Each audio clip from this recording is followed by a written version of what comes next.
One final announcement about our speaker today, Joel Brennan.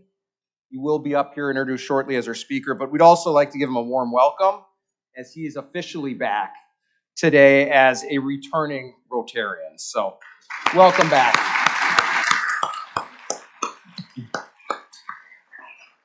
Now, Dave Haynes, Rotarian Ideas Lab Editor for the Milwaukee Journal Sentinel, will introduce Joel.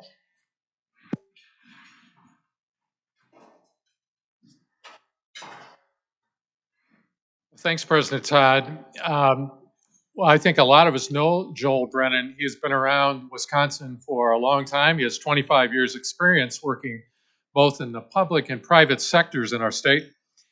He was selected as the new president of the Greater Milwaukee Committee in December.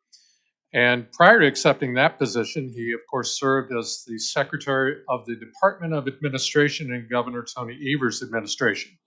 That job began in January of 2019. He was confirmed for that position by a unanimous vote of the Wisconsin State Senate in October of 2019. And how often does that happen anymore, right? As the secretary of DOA, Joel led a state agency of nearly 1,500 employees that had broad enterprise-wide responsibilities affecting more than 35,000 state employees. Joel grew up in the Milwaukee area and worked his way through Marquette University, graduating magna cum laude with a bachelor's degree in English. He was selected as a Harris Fellow at the University of Chicago and earned a master's degree in public policy from the University of Chicago's Harris School of Public Policy. Joel lives with his wife, Audra, who's with us here today, and their two teenage children, Allison and Connor, in Milwaukee. Let's please welcome Joel Brennan back to the Rotary.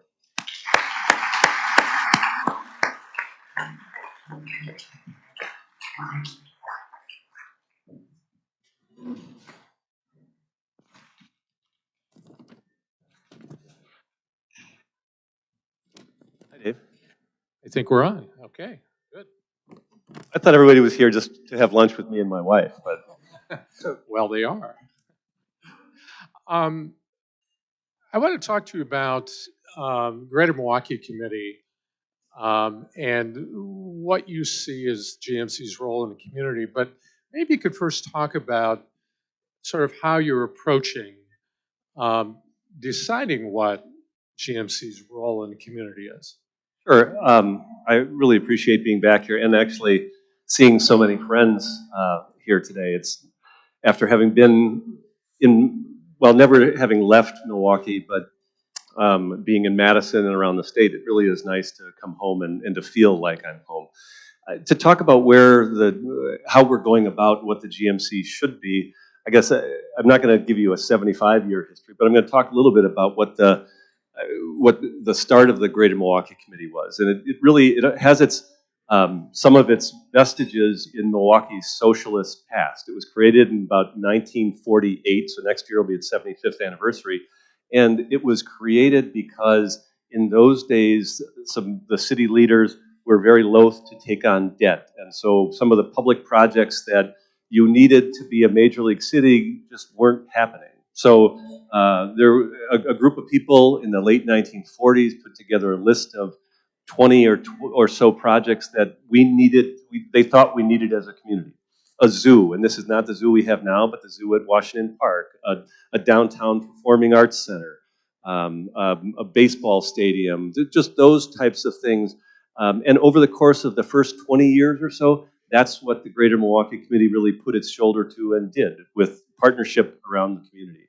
And then in the coming decades, it became less about what the capital infrastructure is, though still getting involved in things like the building of Miller Park back in that time and other things on the capital side, but more around what are the core issues in the community that we really need to deal with. And so fast forward to when I was hired and during the course of the selection process to find a successor to Julia Taylor, there were community conversations that went on, and that's really what we're building on now. We're about to embark on a strategic plan, but to the surprise of no one in the crowd here, the things that rose to the top in terms of what the community would like to see an organization like the Greater Milwaukee Committee put some effort behind our K-12 education, economic opportunity, racial equity in our community, increasingly public safety and the notion of public safety. And so the Greater Milwaukee Committee is an organization of about 200 members. We've only got about a $3 million annual budget, and a staff of maybe 15 or so people. But the power in the organization is in the collaborative effort of the members and how do we get that collective action. And so the process for doing that is we will be engaging local strategic planning consultants and partners to do that, but really building on conversations that have already taken place and where the community is now. Because Julia was there for 20 years and built an organization and built a membership which is much more reflective of the community than it ever was prior to her being there, and that's to her credit. But the world has changed in the last 2 years. Every organization, every business, every nonprofit has had to kind of reimagine and re-envision itself, and so that's what we're embarking on right now at this unique place in time where we are. So very long answer to a fairly brief question. So maybe talk about where you see GMC fitting into the landscape of organizations in this community. We have MMAC, which has a certain role. We have the Greater Milwaukee Foundation, which has a certain role. The United Way of Milwaukee and Greater Waukesha, which has a certain role. Where does GMC fit in, do you think? And where do you see collaboration with those other organizations? I think it starts with finding where there is unique assets within each of those organizations to do what they want to do. To be honest, I had a meeting yesterday with the leaders of those 4 organizations, with Tim Sheehy, with Ellen Gilligan, with Amy Lindner from the United Way, and we've done that now 4 or 5 times in the course of the time that I've been here. It came out of the first conversation that Amy and I had that maybe there should be more dialogue and more discussion amongst those groups. And so that happens kind of inherently, but we wanted to make sure that we were also doing it intentionally around things. And so there are aspects on which we will be very close partners. Tim and I and the MMAC and the GMC have been working over the last couple of years on the sales tax initiative in the city of Milwaukee and Milwaukee County. We should talk a little bit more about that, because I think for people who live or do business in the city, that is its priority 1, 2, 3, 4, and 5 in the next legislative session here in Wisconsin. And what the legislature needs to do, or what we're going to push the legislature to do, is to authorize the residents of Milwaukee County or Milwaukee County and the city of Milwaukee to decide to tax themselves, to choose to raise the sales tax by 1 penny, which would bring in about $160 million annually, and be able to forestall some of the really terrible, potentially tragic things that could happen, especially with the city's budget in the next several years. That is one of the areas on which we've already been close collaborators with the MMAC, and will continue to be with other partners. But in the conversation we had yesterday, Tim and I and the MMAC and the GMC have been working, but United Way and GMF have been a little bit more in the side on those conversations. And yesterday was part of making sure we're all coming to the table and bringing all of the advocates and the partners we have, because that needs to be a community-wide endeavor. It needs to include the business community. It needs to include nonprofits, because truly the stuff, and Audra and I live in the city. We're raising our kids here. The stuff that we want to do in the city, to have your snow removed and your garbage picked up and just the basic services, those things are going to be at risk in the next few years if we don't deal with the challenges that the city has from a budget standpoint. So you've had some experience in Madison. You've had some experience working with the legislature. How do you get that done? Yeah, it starts by finding advocates, and unfortunately, Milwaukee and this effort is losing one of its biggest advocates and champions. Dale Koenga, who's a Republican, represents the western part of Milwaukee County and a little bit of Waukesha County, is leaving the legislature. And to be honest, we're looking for another collaborator on the Republican side in the majority in the legislature, because nothing gets done. People will know. I'll admit, I've voted mainly for Democrats in my life. I worked in a Democratic administration, but there aren't enough Democrats in the legislature to get things done the way we want to get them done. And so we need to have advocates and allies in the legislature. The county executive, the mayor, both fairly new in their roles, have really extended their hands in partnership to the legislature. The county executive is going out later this summer and spending time in Republican districts around the state to just try to make sure that people understand the important role Milwaukee plays in the state's economy, but also the real need that we have. There are times when we say the wolf is at the door, or we're crying wolf. This is not one of those occasions. This is really a seminal moment in the city and the county, and there needs to be action, and we need to get the legislature to understand that. And using data, making sure that people understand that over the course of the last decade, the county has cut like $300 million from their operations. The MMAC has done some great research on where the city and the county fits in amongst peers around the country. And it's not a spending problem. We're not spending at the highest point on a per capita basis amongst any of our peer cities. We're somewhere in the middle toward the bottom. So it's not that we've necessarily been bad stewards of the resources. There's always going to be ways that people can question that. But there is a resource problem, and we're overly reliant on the property tax, and we need to do something that gives the city and the county a little bit more flexibility on that. And it's in our best interest to do it, and it's almost about self-determination. And I think that most people believe that if you're deciding to do these things on your own, you have justification for doing it. That's what the effort is going to be all about. So do you sense that you lead an organization that's populated by business people? MMAC is behind this as well, but you sense that the business community is actually behind taxing itself?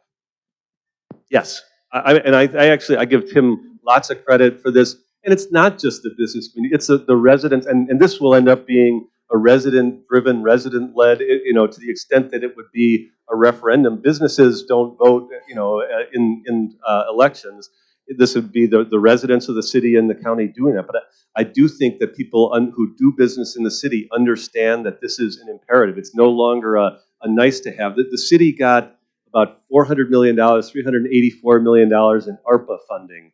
The county got another 180 or something like that. The city is using a lot of those funds, which have to be spent over the next 3 years, to plug their budget holes and to take their pension obligation, which has gone from $75 million to like $150 million. They're able to do that for a couple of years, but beyond that, there really aren't other cupboards for us to be going for. And I think the city and the county have demonstrated that they have reduced spending and reduced the numbers of people. So there really aren't a lot of other levers to push. So I think the business community understands that. We all better understand it, because there are some, and again, I hate to sound the alarm bells, but people really ought to know that there are some things that are truly around public safety and other things that are really important to us that are at risk unless there's action taken. So Robin Voss apparently paid a call to the new mayor just in the last few days. I think it was the first time he was in the mayor's office. Does he understand that? I think so. On that same day, I was with Robin and a number of advocates around education policy. He had a discussion with us, and it included the superintendent and others, from all sides of the issue on K-12 education. And it was a very productive discussion. And I hope that all of those are ways in which someone like Robin, and as a leader in his caucus, is starting to and interested in having the kind of dialogue that we have. I spent 3 years in Madison. I can tell you there wasn't a lot of that happened between the legislative branch and the executive branch, because so much of what happens there is this zero-sum world where I can only win if you lose, and it was all about turf and territory and not about doing the right thing. I will tell you, I'm proud of all the work that we did with the CARES money and the ARPA money that came in, but that was done because it was exclusively in the purview of the executive branch and the governor. All those federal dollars came in and went out. About $4.5 billion went through just the executive branch, and a lot of them through the Department of Administration. We passed two $80 billion state budgets during that time, and there wasn't a lot of dialogue back and forth on how you expend those resources in a way that are truly good for everybody. And I think that's a condemnation of government at large and the way the system is working right now. So you mentioned that you're a Democrat. You've served governors. It's not a revelation to people. wasn't to me. But I guess my question is, the business community is very diverse in this community, but there are a lot of conservatives who are business people in this community. Um, how do you ensure that they trust you on policies and interests that they really care about? You could have been on the selection panel when I interviewed for this job, because that was one of the questions that was asked of me.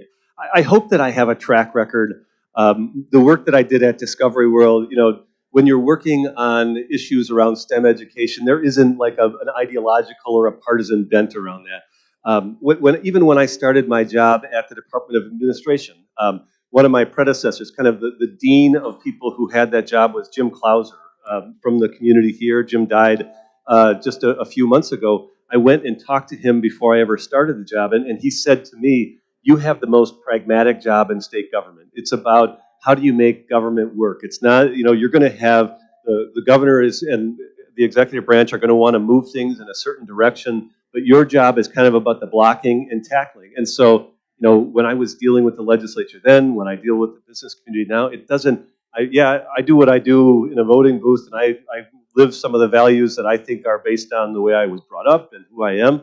But we are all pragmatists when it comes to how do you make a city better than it has been? How do you deal with the real challenges that we have here? And I'd like to think that that's the kind of pragmatism that I bring to the job. But it was frustrating in Madison because there isn't a lot of that. And so much of what gets decided in Madison on policy is based on what happens now in a Republican primary election in the state of Wisconsin, because districts are drawn the way they're drawn, because of the way things are in the legislature. We've kind of set there's a Republican majority probably for the next 20 years. So we have to get out of it being so much about ideology and a little bit more about pragmatism in order to get things done. I want to talk about a couple of the issues that GNC likely will be tackling, but one more question on politics. I think we have a perception that we're so polarized right now that there aren't even sort of discussions over a beer taking place anymore like used to happen. Did that happen in your experience? Could you have an offline conversation with the other party and say, hey, can we just talk about this? Did that happen? Or is that not even happening? It happens, but it's not routine. Like I would tell you, going back to the beginning of my tenure, Mark Hogan, who was a holdover from the Walker administration, was the head of the Wisconsin Economic Development Corporation. And this was, nobody's talked about Foxconn in a little bit. We don't have to talk about it here because it's been talked about plenty. But for about the first year of my tenure, that was almost all that we were working on was what are they going to do? How can we make it better? And Mark and I were tied at the hip on that. He was put in this untenable position because between the time the governor was elected and took office, the legislature changed the rules and kind of forced Mark on him. So the governor couldn't put in his person. But we found ways to get together and found ways through Mark to try to have reasonable conversations. And some of those things do happen. We still go out, and I went to going away parties for people or that were bipartisan, but it doesn't happen nearly as much as it used to. I mean, I think Tommy Thompson would probably tell you that this is not the era of when Tommy used to go out with at that time it was the Democrats who controlled the legislature, and they would yell at each other, and maybe they'd go have a beer, and they'd find a way for there to be common ground. There is not as much of an effort to find common ground, and I think it's hugely disappointing. We lived through the last 2 years of this pandemic where there were opportunity after opportunity to kind of rise above it and be bigger, better people, and for the most part, and this is, again, I have my own views on who failed more, but we failed. We failed in doing that, and in that case, more people probably died because of it, and far less. It took us far longer to recover about this, both in Wisconsin and nationally, than should have happened. It's terrible for all of us. I think we can all agree on that. Let me ask you about a couple of issues that you raised: education and racial equity. Let's start with racial equity. What constructive role could GMC possibly play in an issue that's so fraught in our community, and where a lot of other players are already sort of in that space? And I think this goes to what the role of the GMC should be overall. You know, in some ways, and on some issues, it can be a leader, it can push in others, it can be a collaborator and supporter. The GMC, in the wake of the murder of George Floyd, set up a REI task force, Racial Equity and Inclusion Task Force. It's been meeting now for about 2 years and has done some constructive things about the conversations amongst those and forwarding things in the community. But with that group and with virtually everyone who's a member of the GMC, I think that what they're looking for the organization to do is to provide some tactical, real things that they can do. The last meeting we had of the task force within the last week or two, we discussed, and this is something that's personal to me, and I maybe I feel more invested in it than others, but we talked about the ARPA money that's coming into the community here. And there are some specific programs about equitable recovery and diverse business assistance and diverse business investment. And the members of that task force can be working directly with nonprofits who are getting some of these resources, who are, oftentimes are small, they don't have a lot of infrastructure around them. What the business community can do and people who want the community at large to do better can provide some of that. If the nonprofits are interested in that, they can provide some of that support. They can make sure that we're leveraging these dollars. And there were political fights, and there will continue to be political fights about whether we should have or how much of this federal money should be coming in. But again, getting back to kind of the pragmatic aspect, it's here, has to be spent by 2026. If all we get out of it is a couple of years of these nonprofit organizations getting a little bit more infrastructure and doing something, or going back to where we were in March and February of 2020, we will have gained nothing. We've got to do some things to make some transformational change. So it's leveraging those types of resources, I think, in a very tactical way are some of the things and some of the ways that the GMC can do it. In addition to complementing and collaborating with the MMAC on their work in this area and making sure that we're getting everything that we can to be the community that we want to be. And the community is changing. The demographics of the community are, just by that virtue alone and people's need to get workforce, we need to make sure that equity is an issue that is part of everything we're doing in economic development. My colleague James Causey just wrote this fantastic project on Marlon Dixon, who spent 18 years in prison. And we had an event over the weekend with Marlon Dixon and David Crowley, the Milwaukee County executive who grew up in the same neighborhood. And what struck me was the incredible human potential that's locked up either in prison or in these neighborhoods. And so GMC can play a role there, that in terms of workforce development or opportunities. It does, and a story like that and what happened there, it shows you the connection between what Mike Osmond does at Axe Housing and what the Community Development Alliance is doing around making sure people have safe and secure places to live, the connection to K-12 education, and all of those things. None of that happens in a vacuum, and you have to kind of understand all of the connections. And I think in its best form, what the Greater Milwaukee Committee could and should do in concert with others around the community is stand up above those things and not have to be tactical on all of them, but to be able to drive the community conversation, the community collaboration, so that there is something better that comes out of all the good individual work that's being done. Well, let's talk about an issue that's much easier: education. So again, the same question: what role do you think GMC can play in closing the achievement gap, which is one of the largest in the country? But I'm particularly interested in your thoughts on whether GMC should get involved in this ongoing and 20-year-old debate over school choice. Well, I think the GMC probably has been involved in that conversation over time, and in some ways, I think the GMC, the MMAC has certainly taken the lane of school choice and charter schools and innovation in schools, and to some extent, the Greater Milwaukee Committee maybe over time was seen as the defender of the Milwaukee public school system. The GMC was involved in the creation of Bradley Tech. I still sit on the Bradley Tech Commission and the Bradley Tech Board. I don't think there's a it's an either-or scenario anymore. When I mentioned the conversation that we had with Speaker Voss last week, there were representatives from MPS there were representatives from private schools, there were representatives from charter schools, and they all need to be part of the conversation. We either are right at or will be at the tipping point where more than half the kids in the city of Milwaukee are not attending a Milwaukee public school. And so for us, for people still to be waging this 30-year-old battle of, okay, let's do away with those other lanes, I think the battle has been fought and lost by those who would want to do that. And so what are we doing to make sure that we're ensuring that we're not losing out, that one isn't pitted against the other? If we're doing things, that there can be conversations around how are we ensuring that there's adequate resources for a kid no matter where they're going.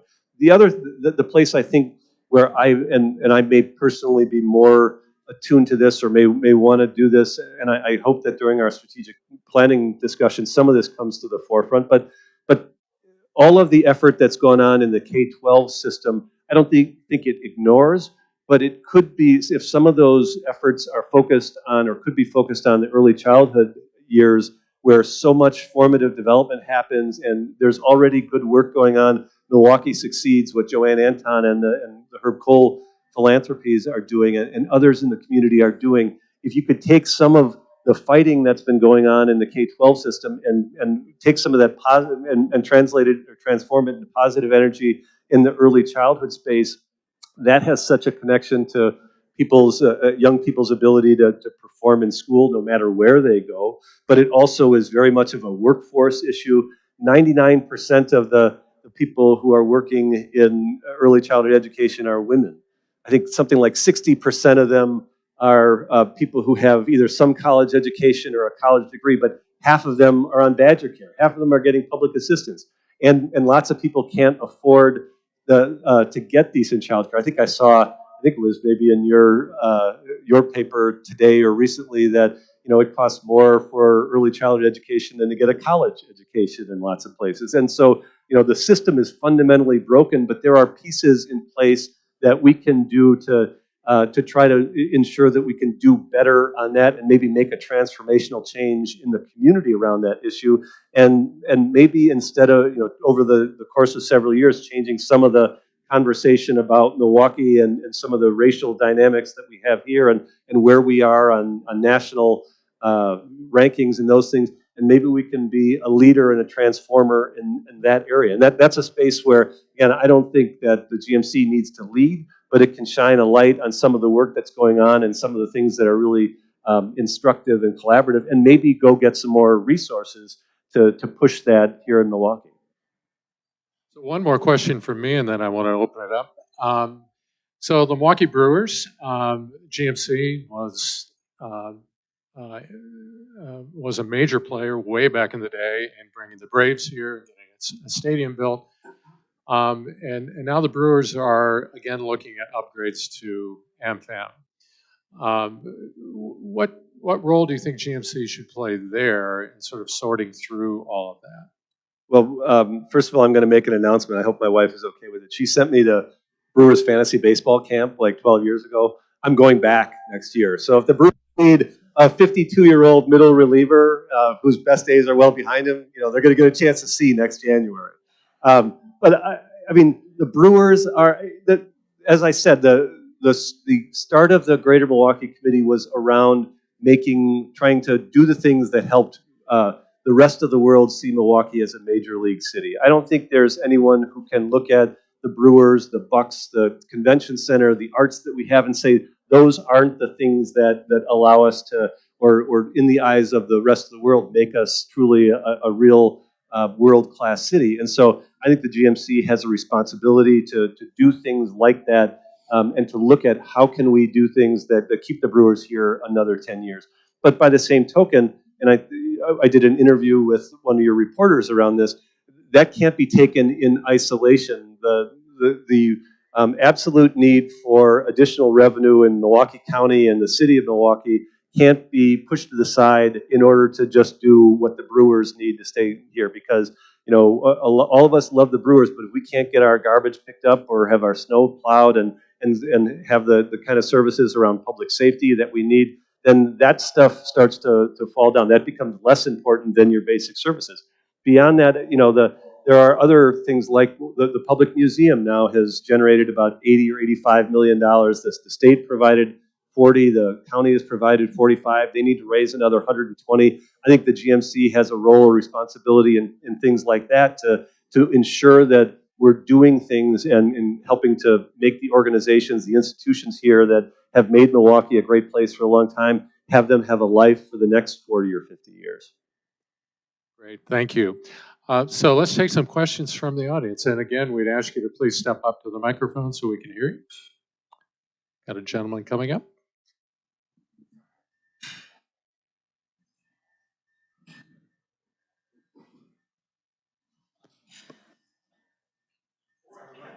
And we just ask if you could please identify yourself. I was the best dressed person. Look at Tom Gill. And just please identify yourself and ask your question. My name is Jim Milner, 17-year vet here at Rotary. First of all, Joel, you and I know each other. Congratulations. I think if there's anyone that's prepared to do this job, it's probably you, so congratulations on your job. And I want you to know for the last 3 years that you've been gone, Audrey took care of, she represented the family very well. There's a gentleman that's sitting at the table that I was just sitting at. His name is Oye, and he's from Nigeria. He stayed at my home for a couple of weeks.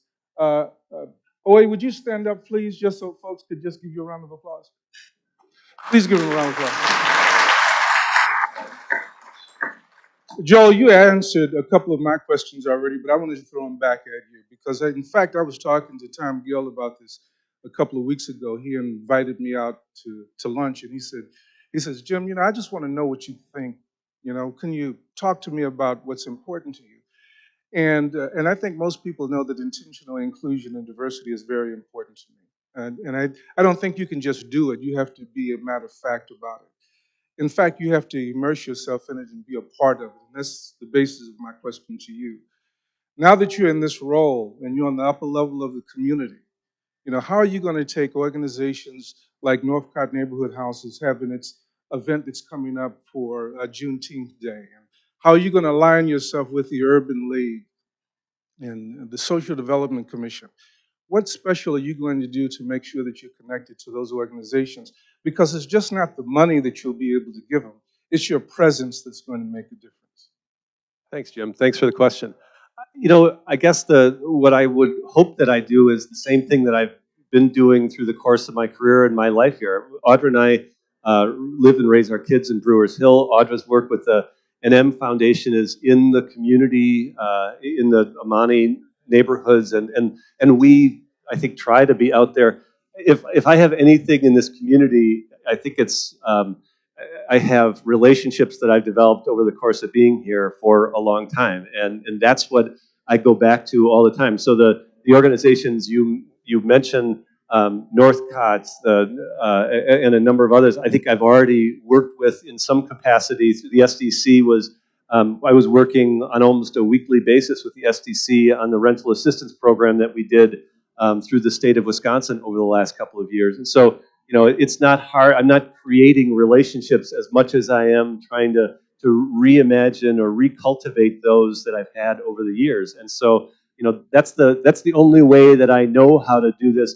But if I can do anything constructive, it's not to just bring me personally, but bring the members that of the Greater Milwaukee Committee and their connections to parts of this community that I think haven't gotten enough attention over the last 30 or 40 years, and the challenges that we have as a city are as a result of that. So I think it really is about how I can use the relationships and what I've been able to gather over the course of living here most of my life and 25 years in a career here, and try to do what's right. And part of it, I think, also is as I mentioned, the GMC is not a big organization. We don't have a lot of money to hand around on our own.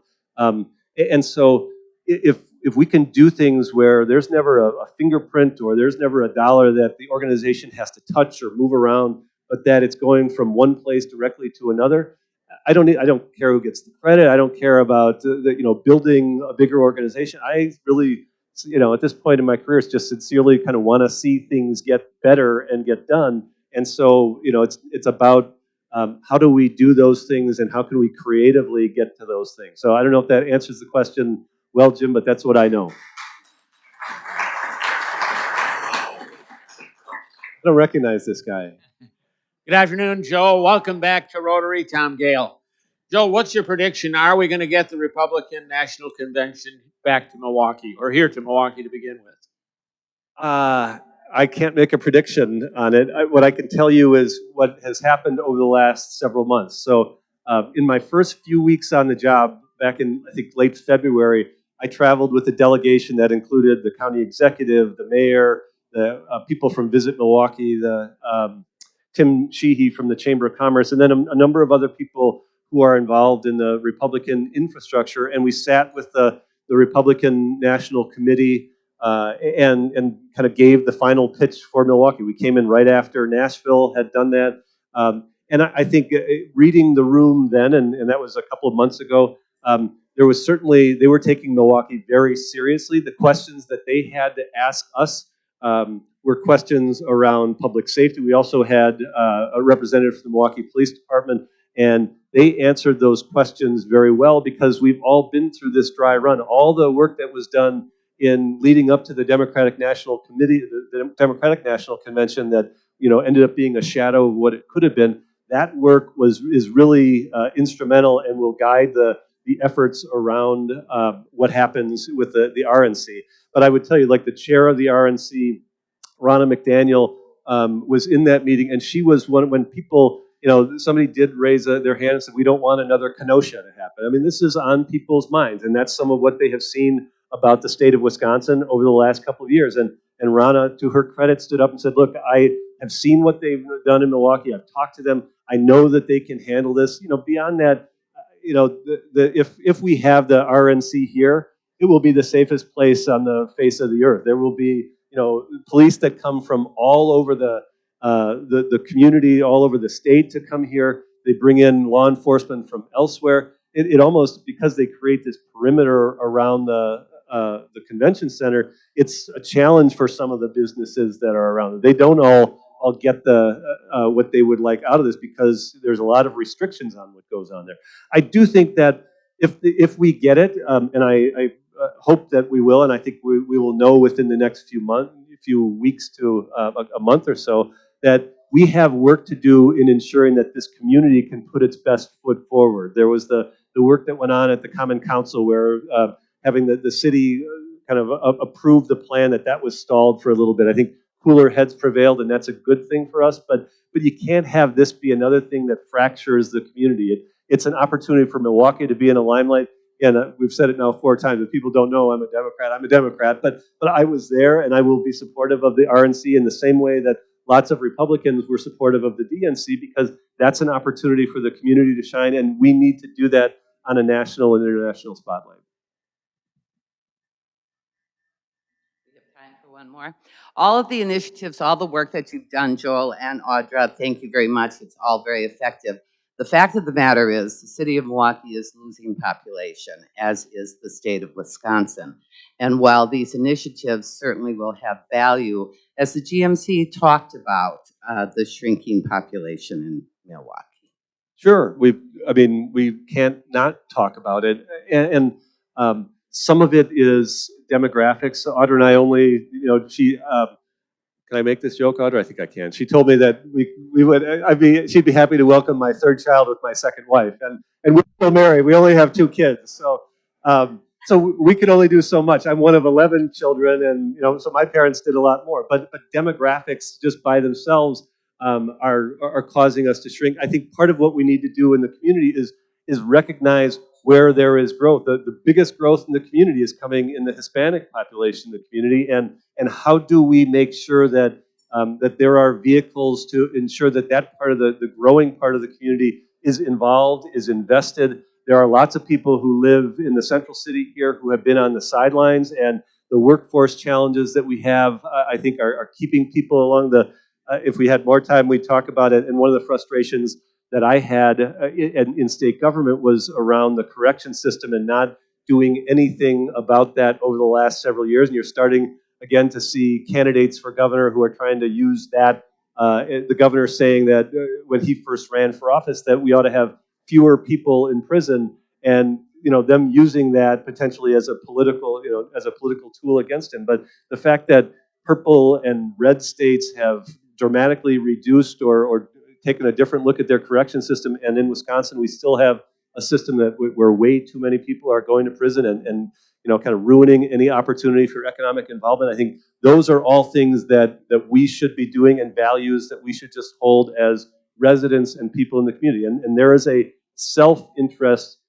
The business community has much more of a self-interest in looking at those things than they ever have, because of the challenges of workforce that are here now, that aren't getting any better in the next generation. I think for college students, it bottoms out. The demographics are worse every year until like 2025 or 2026, and they start to get a little bit better for college age students, but not much. And so we can't we're not going to solve our workforce challenges just by sending people to universities or technical colleges. Or we need to make sure that there are other people in the workforce.